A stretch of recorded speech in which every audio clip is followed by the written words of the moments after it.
You get to do something that I think y'all both love for different reasons together, spend that time together, and then business is business, right? So a lot of things come up within that field. Can you talk about like one, why you decided to start a business together? And then I want to kind of get into maybe some pros, some cons, some benefits, some things that aren't working. Y'all still trying to work on. I see you, Carrie. She said, but yeah, I guess first step.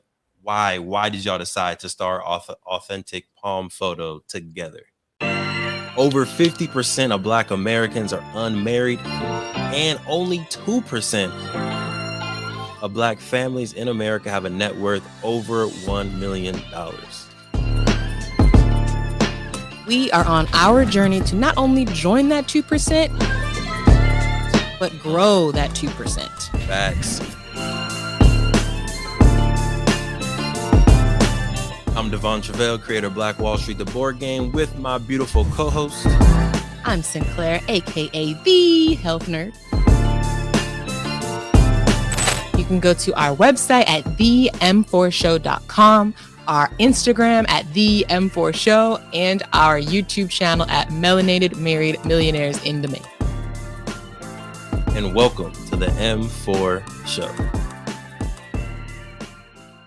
You get to do something that I think y'all both love for different reasons together, spend that time together, and then business is business, right? So a lot of things come up within that field. Can you talk about like one, why you decided to start a business together? And then I want to kind of get into maybe some pros, some cons, some benefits, some things that aren't working. Y'all still trying to work on. I see you, Carrie. She said, but yeah, I guess first step. Why did y'all decide to start Authentic Pom Photo together? You want to start or you? You do it. All right. So when we got married, we got married super young. Yeah, we did. At 17? I know, that's what it felt like, right? Might as well have been. We were got married at 22. And so we were, broke. Yeah, broke. I mean, just graduated from college. Ain't no way to talk about it other than saying the truth, right? We were just broke. Yeah. We had no money, right?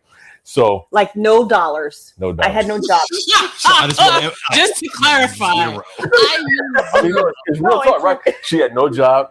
I was starting my doctoral program. Yes. And so I wasn't working. She didn't have a job, and we just got married. So like we had a kid too, right? Yep. So it's like, yeah, this is all bad, right? Pretty much it's like, this broke. Yeah. This is where we are. Yeah, pretty much. So we started from way back. Yeah. And so we couldn't, long story short, man, really couldn't afford all the nice trappings of a big wedding, right? So, we had a photographer and everything, but we didn't have video. Didn't have Uncle Charles. Yeah, we had Uncle Charles shooting a video on the handy cam, whatever. So but I mean, you didn't have all the that part right there. Yeah, she didn't have all the super nice trappings, right? So about a year after we got married. Well, let me just paint it this way. I want to answer your question. Your question was why. The why really was this. We wanted to give couples something that was really, really nice, really high quality, without making them feel like they had to mortgage their entire future for it, right? Because wedding photography, wedding videography, just kind of weddings in general just costs a ton of money, right? And so we started looking at that and we're like, why does it have to cost this much, right? Like there's a way to provide a quality product that you can look back as a timeless memory, and it doesn't have to be like I've mortgaged my whole future to do it, right? There's a way to do that. Right. Because there's life after the wedding. Right. It's not all on the wedding day. There's stuff that's got to be done. Right. And so in terms of like why do we get into it, or how did that kind of evolve? Honestly, man, I'm 100%, no lie. It was all God. It was all God, right? I can't put it on anything else. God orchestrated that whole thing. All right, we're gonna get back to the episode in a second, but breathe. If you've ever had a brilliant idea, I'm pretty sure everybody just took a breath right there, right? Because we all have amazing ideas, but I got a question for you. What's stopping you from taking that idea and actually making it into a business, actually executing on your brilliance? My name is Devon Truvel, and in 2018, I was able to create, market, and sell my own product while still working a 9 to 5. And through the years, I've taken the lessons we've learned, the expensive webinars that I've gone to, and the dozens of business books that I've read, and I've discovered 7 simple steps to launch your business. If you're ready to take your business idea to the next level and make it real and start making profit from your passion, head to www.launchitcommunity.com and grab yourself the book.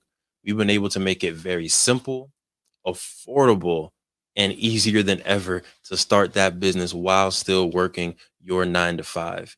And we take entrepreneurs every single Friday and we talk to them. We teach them about how to use social media. We teach them about how to set up their Instagram account, how to use Shopify, how to use Printful, and other tools that can help you take your business to the next level, but not take tons of time away from your 9 to 5 and your busy life that you already have. So if you're ready to take that idea to the next level, make sure you head to www.launchitcommunity.com, get yourself a book, and join our free accountability calls. Now, let's get back to the episode. It's a long story, very, very short. We had been at the church we were going to at the time. There was a couple there. Shout out to Bill and Glenda Pedersen. Mhm. Big shout out to Bill and Glenda Pedersen. There was a couple that was going there who was having, their daughter was getting married. And I was on the video ministry at the church. I had done some things, for the video ministry, but nothing serious, right? Just some basic stuff. Playing around. Just playing around with the youth. Yeah, playing around with the youth and stuff like that. So Bill Pedersen comes up to me and he's like, hey, he said, can you all shoot a wedding for me? And I had never shot a wedding. I never shot anything like that. And I was just like, and one of the things I figured out too is that folks don't like to be honest sometimes about what they have or have not done. It's like, no, don't say that. Don't say that. Just tell me. I was like, no, that's what's going to be honest when I say I've never shot a wedding, bro. I've never done it. And he's like, well, could you shoot my daughter's wedding? And I was like, let me reiterate to you, bro. Like, I've never done it. And then he said, it doesn't matter. It doesn't matter. He goes, I just want you to do it. I really believe in you and I believe in the work you do. I just want you to do it. And so I was like, let me ask the wife. Right. So talk to her. And she's like, well, her thing was like, you've never done. I was like, I know, I've never done. So I don't know. I can tell them. And so she was like, well, we don't even have the right equipment. I was like, no, we don't have the right equipment or nothing like that. So I did some research, did some looking around. I found, a really good camera at the time, and it was like $2,500. And so I'm talking to her and I'm like, what do you think? And she's like, that's like every penny we have to our name. Right. So I was like, well, I said, maybe something will come out of it. So we just kind of like trusted, and just kind of invested in that thing. Pretty much every penny we had, got that camera, shot the wedding. It came out really nice. And literally, man, God just kept opening doors, Like somebody saw the wedding and was like, oh, that was really good. Can you do my wedding? I was like, sure. And then the next person, the next thing you know, because we had no advertising at the time. So essentially it was just all word of mouth. Yeah. And God just kept opening the doors, man. The next thing you know, word of mouth turned into kind of a consistent income stream. And then we're like, well, let's kind of reinvest some. I guess we got a business, right? Let's kind of reinvest some of this into it. And then the next thing you know, we kind of actually formalized it and built it out, got the business licenses, did all the advertising, started working with different companies, started doing wedding shows, started building out our equipment base, building out the team. And next thing you know, man, it's 20 years later, bro. And this is it, right? Thank you for supporting the M4 show and our mission to increase the wealth of Black families. If you received any value from this episode, any value at all, any, do us a favor and give us a like and subscribe on YouTube and Apple, Spotify, anything, all of them, all of them, wherever you're listening, go ahead and like and subscribe. And after you like and subscribe, make sure you send this episode to at least one family that you really want to see win. We'll catch y'all next time.